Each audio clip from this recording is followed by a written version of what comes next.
오늘 하나님께서 우리에게 주시는 말씀은 신약성경 마태복음 27장 45절부터 56절 말씀입니다. 예수님께서 십자가에 달리셨습니다. 그리고 제6시로부터 온 땅에 어둠이 임하고 9시까지 계속되었습니다. 정오부터 오후 3시까지 온 땅이 어둠으로 덮였다라고 기록되어 있습니다.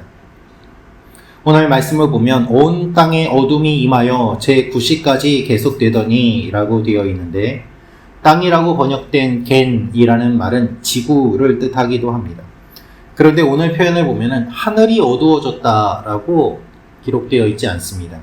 온 땅에 어둠이 임하였다 라고 되어 있습니다. 원어를 보면 땅이 빛을 잃었다는 뜻입니다. 여러분, 하늘의 빛은 그대로 있습니다. 땅이 빛을 잃은 것입니다. 빛 대신 주님이 돌아가셨기 때문에, 이 땅에 빛으로 오신 주님이 돌아가셨기 때문에 이 땅이 빛을 잃고 어둠 속에 들어갔음을 이야기하고 있는 것입니다. 이렇게 어두워졌을 때 사람들은 놀라지 않았을까요? 왜 어두워졌을 때 사람들은 회개하지 않았을까요? 저는 어릴 때, 젊을 때 이 말씀을 읽으면서 항상 이 질문이 있었습니다. 잠깐의 계기 일식과 같은 어두움이 금방 임했다가 사라지는 것도 아니고 긴 시간 동안 어둠이 임한 상태였을 텐데 사람들은 무엇인가 이상하다고 느끼지 않았을까라고 말이죠. 단순히 일식이라면 어두웠다가 빛이 비칠 터인데 3시간이나 어둠 속에 있습니다. 그럼에도 이들은 회개하지 않습니다. 무언가 잘못되었다고 생각하지 않습니다. 이미 이들의 마음속에 어둠이 찾아왔기 때문입니다. 빛 대신 주님을 보지 못하는 이들은 예수님이 십자가에 매달리신 그 상태에서 주님을 모욕하고 조롱합니다. 예수님의 기적을 보고도 믿지 않았던 사람들은 땅에 어둠이 임해도 깨닫지 못합니다. 땅도 마음도 어두워졌던 것입니다. 온 땅이 어두워짐은 문자 그대로 땅이 어두워짐을 뜻합니다. 동시에 사람들의 마음이 어두워져 있음도 뜻합니다. 무고한 한 사람을 누명을 씌워 죽이면서도 사람들은 자신들이 무엇을 하고 있는지 알지 못합니다.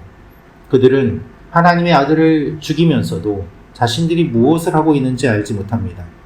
여러분, 우리 마음속에 어둠이 임하지 않도록 우리는 날마다 깨어서 기도해야 합니다. 우리 가운데 빛 대신 주님이 오셔서 날마다 우리의 빛을 주님 앞에 비치도록, 그리고 주님의 빛이 우리 가운데 거하도록, 그래서 날마다 살아가는 우리의 삶이 어렵고 힘들지만 우리의 앞길을 비춰주시는 주님을 기대하며 나아가도록 우리가 기도해야 하는 것입니다. 두 번째로 알 수 있는 것은 성소의 휘장이 위에서 아래로 찢어집니다. 성소의 휘장이 위에서 아래로 찢어집니다. 50절, 51절 말씀 같이 읽겠습니다. 시작. 예수께서 다시 크게 소리 지르시고 영원히 떠나시니라. 이에 성소 휘장이 위로부터 아래까지 찢어져 둘이 되고 땅이 진동하며 바위가 터지고. 예수님께서 돌아가십니다. 예수의 영혼이 떠났다는 뜻입니다. 원어를 보면 포기한다는 뜻이에요. 예수님께서 큰 소리를 지르시고 이 영을 포기하십니다. 돌아가셨다는 뜻의 관용적인 표현이기도 합니다만은 마태가 이 표현을 사용함으로 인하여서 예수님이 이제는 그 목숨을 내던지신다라는 어감을 설명하고 있는 것입니다. 예수님께서는 다른 죄수들처럼 기력이 다 해서 돌아가신 것이 아닙니다. 예수님께서는 그 목숨을 우리를 위해 던져주셨습니다. 많은 사람의 대속을 위해 스스로 생명을 버리셨다는 것입니다. 예수님이 돌아가시자 성소의 휘장이 아래에서부터 위가 아니라 위에서부터 아래로 찢어집니다. 이것은 하나님 편에서 그 휘장을 찢으셨다라는 의미입니다. 사람이 아래에서 붙잡고 찢은 것이 아닙니다. 하나님 편에서 위에서부터 찢어주셨습니다. 그래서 이 휘장이 찢어짐으로 말미암아 누구나 성소 안에 들어갈 수 있는 자격을 얻게 되었습니다. 휘장은 대제사장이 대속죄일에 지성소에 들어가기 위해 1년에 한 번만 열리는 곳이었습니다. 그런데 이것이 찢어짐으로 말미암아 모든 사람이 그 안에 들어갈 수 있음을 하나님께서 공표해 주십니다. 그래서 우리가 예수 그리스도의 보혈로 담대함을 입어 지성소에 들어갈 수 있게 되는 것입니다. 예수님이 돌아가시자 휘장이 찢어집니다. 이것을 통해서 예수님의 죽음과 휘장의 찢어짐이 연관성이 있음을 보여주고 있습니다. 우연히 찢어진 것이 아니라는 말입니다. 예수님께서 돌아가신 그 일이 일어남으로 말미암아 이제는 휘장이 위에서부터 아래로 찢어지고 하나님께로 나아갈 수 있는 길이 열리게 되었습니다. 우리가 하나님께 나아갈 수 없었지만 주님이 돌아가심으로 말미암아 우리가 나아갈 수 있게 되었습니다. 그 아들 예수 그리스도의 죽음으로 죄인인 우리가 하나님께 나아갈 길이 열렸습니다. 구원의 문이 열렸음을 상징적으로 보여주는 사건이 휘장이 찢어진 사건입니다. 예수님께서는 이 일을 위해서 십자가에 지셨습니다. 예수님께서 돌아가신 이후에 구약에서 미리 예언한 말씀들이 그대로 성취됩니다. 무덤이 열려 하나님의 백성들이 살아나고 하나님이 임하셔서 성도들과 함께 계시며 땅의 티끌 가운데 자던 자들이 부활할 것이라는 에스겔서 37장의 말씀과 스가랴서 14장의 말씀과 다니엘서 12장의 이 말씀들, 구약에 기록되어 있는 이 여러 말씀들이 예수님이 돌아가신 뒤에도 성취되는 것을 우리가 볼 수 있습니다. 하나님께서 우리를 위해 하나님께 나아오도록 그 아들을 죽이심으로 길을 열어주셨습니다. 그래서 우리가 하나님께 예배드리고 기도할 수 있음은 놀라운 은혜요 특권인 것입니다. 예수님의 이름으로 기도할 수 있음은 무엇과도 바꿀 수 없는 귀중한 하나님의 은혜요 특권입니다. 여러분, 우리가 이 은혜를 기억하며 예수님의 이름으로 기도하며 하나님 앞에 나아가는 여러분과 제가 되기를 원합니다. 이 아침에 기도할 때 주님의 은혜를 묵상함으로 주님의 은혜가 우리 가운데 더욱더 풍성히 넘칠 줄로 믿습니다.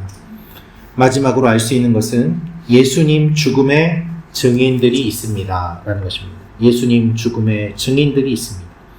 55절, 56절 말씀 같이 읽겠습니다. 시작.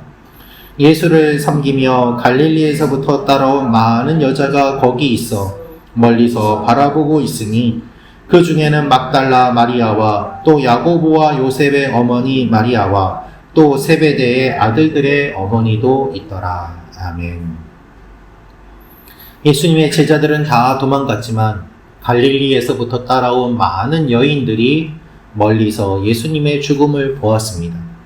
이들 가운데 세베대 아들들의 어머니도 있었다라고 기록되어 있습니다.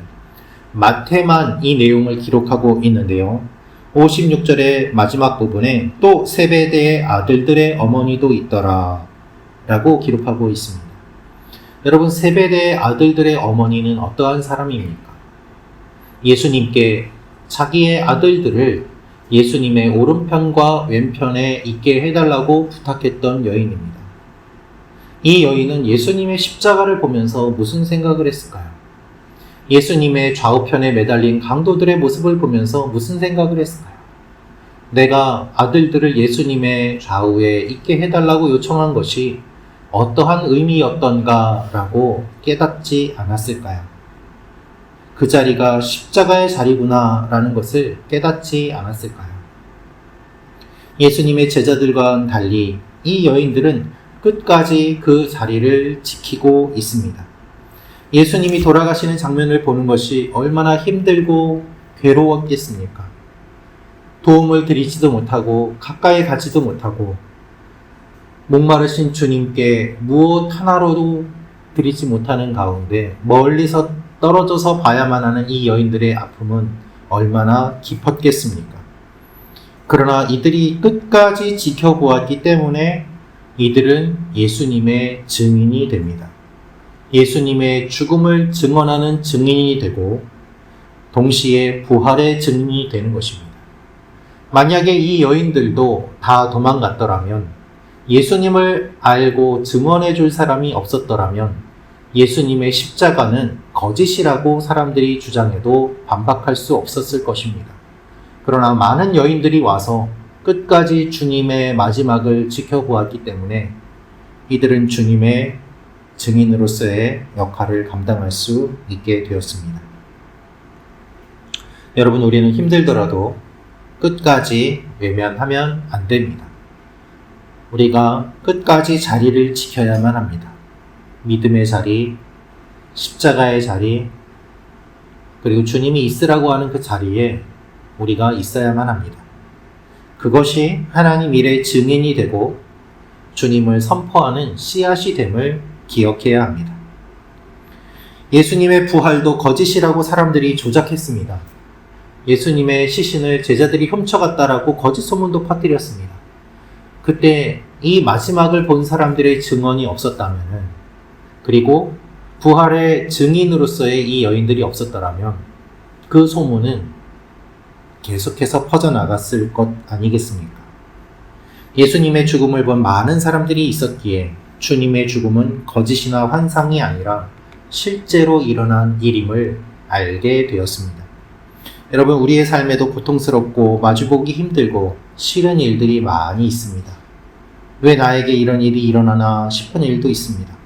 그러나 여러분, 그것을 끝까지 보는 것이 사명입니다. 그리고 주님께서 우리의 삶에 어떻게 하시는지를 우리가 경험하고 선포하는 것이 주님이 우리의 인생에 맡겨주신 일들입니다. 여러분의 삶은 주님을 증언하는 증인으로서의 삶이고 여러분의 삶은 간증의 삶이 되는 것이죠. 우리는 주님의 증인입니다. 주님께서 우리 삶에 어떻게 역사하시는지 그 자리를 지키며 끝까지 바라볼 때 주님이 우리 삶에 새롭게 역사하십니다. 그것을 믿으며 나아가는 여러분과 제가 되기를 원합니다. 이 여인들은 예수님 죽음의 증인이기도 하지만 또한 부활의 증인이기도 합니다. 우리가 이 부활의 증인이 될 것을 소망하며 끝까지 오늘도 자리를 지키며 기도하며 나아가는 여러분과 제가 되기를 소망합니다. 기도하겠습니다.